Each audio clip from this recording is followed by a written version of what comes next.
say a few words on this, and I would like to just repeat my opening remarks from my section of the presentation this morning, that Steve Weinberg, 1979 Nobelist, who was the pioneer in forming the unified electro-weak interaction. This is a press conference, I think a highly usable quote from his Nobel address, where he reminisces over the struggles which they had in putting this theory together, and he come to a point of significant depression, because what do you do with all these goldstone bosons? And that was the killing point. And so he welcomed the three papers which showed the way, and as they say, his history, he finished the work, led to the Standard Model, Nobel Prize, wonderful confirmation of results. So the work which we did 45 plus years ago is now that the Standard Model has become so standard. Finally, the last missing element is being searched for, and this hopefully will come from LHC in the near future, and everything will fit together very nicely. And Weinberg says he'd be very disappointed that's the only results to come out of the LHC, but I think we here would find that a quite acceptable turn of events. So that's all I would like to do. Okay, thank you. And before I open it up to questions, let me just apologize for the noise. This is the danger of having a press conference during the lunch hour, but hopefully it'll be quiet now. So with that, let me open it up to questions. Anybody?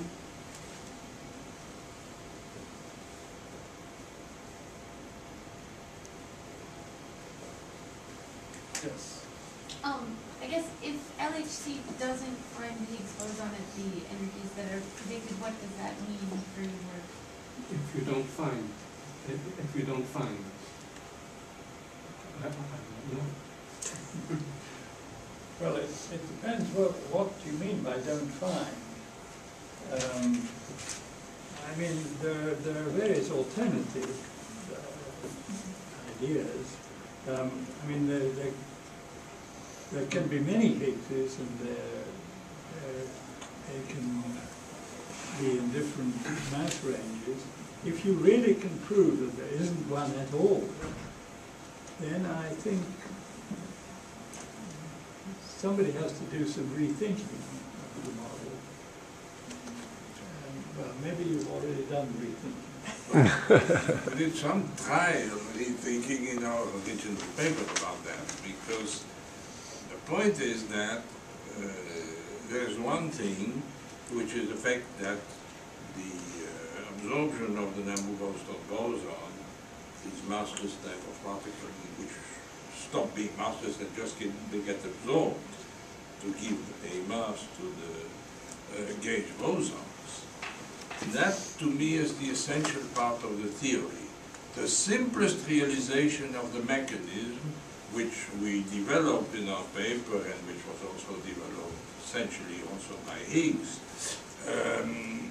the simplest realization is through a scalar field that is become known as the Higgs field, and that's the simplest realization. However, it could have a dynamical origin. The simplest dynamical origin would be that there would be some bound state of some other particle, in which case it might or might not be observable depending on its mass. If it's very high mass, it could decay so fast that nobody will ever absorb it. Actually, there are examples of such things in elementary particle physics. It could also be that the mechanism is such that there is no approximation to a particle, in which case it will not be observed. in my opinion, the mechanism has been proven. And there's been a lot of things in the press saying that it has to be essentially proven by the appearance of the Higgs boson. It is true that the simplified realization of the system and the one which would be suggested by the standard model would be just a elementary boson. But that need not be necessarily so. Hopefully it is so, in which case it will be discovered, provided its mass is not large. Fortunately, we have come up with something which is incapable of being totally falsified. We can. Well, yeah. Could it be falsified? The discovery of the Higgs would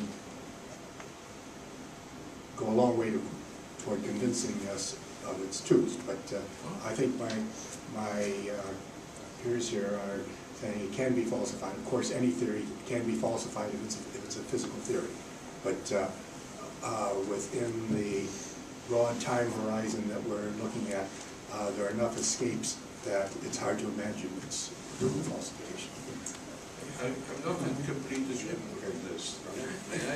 If I may, to expand on Professor Englert's point, because I think that's what the committee felt too, the mechanism itself of the generation of vector boson masses through the, if you want, absorption of the unphysical Goldstone boson degrees of freedom was essentially verified already by the fact that the electroweak theory is normalizable and makes precision predictions which have been verified at the LEP collider and the Tevatron collider. There is still a very important question, which is what is the dynamics which underlies, which generates those Goldstone bosons and breaks the symmetry. And that's what we wish, we hope the LHC is designed to uncover. The Higgs, as Professor Englert and Professor Kibble have mentioned, is the simplest realization. It's not the only realization. It may be something we haven't yet talked about. No, I totally agree with what you said, and I just want to say that when you talk about falsifying a theory, there's falsifying and falsifying. I mean, you can falsify the standard model because you're going to find that there are other particles more complicated.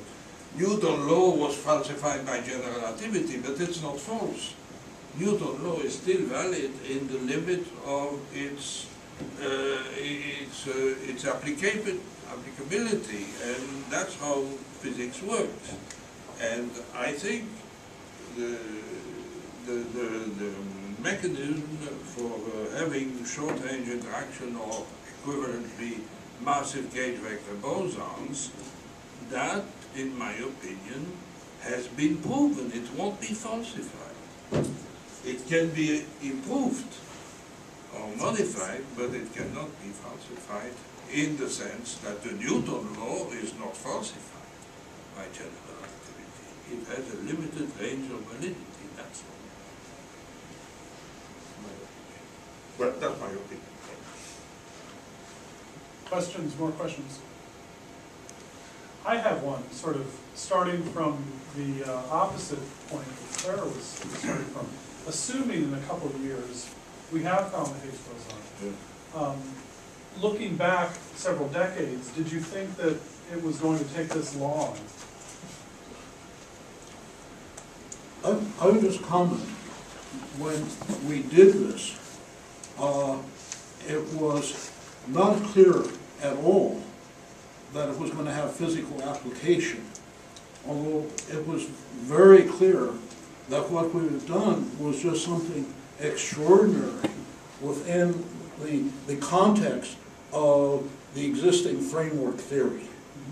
And so it has all fit together beautifully, and part of the reason it has worked is because when you think about it, the whole thing is quite simple in construct. What simplicity is relative, but it does give one some hope that the simplest realization of the mechanism through the boson is the way nature actually works. Might not be so, but you know, there's real hope that it should show up. And but a direct answer to your question, no. I had when it was clear it was physical, I certainly had no idea that it would take so long to complete the examination of the theory. But it's very complicated. The standard model is, for all its abstract elegance, is a very complicated model.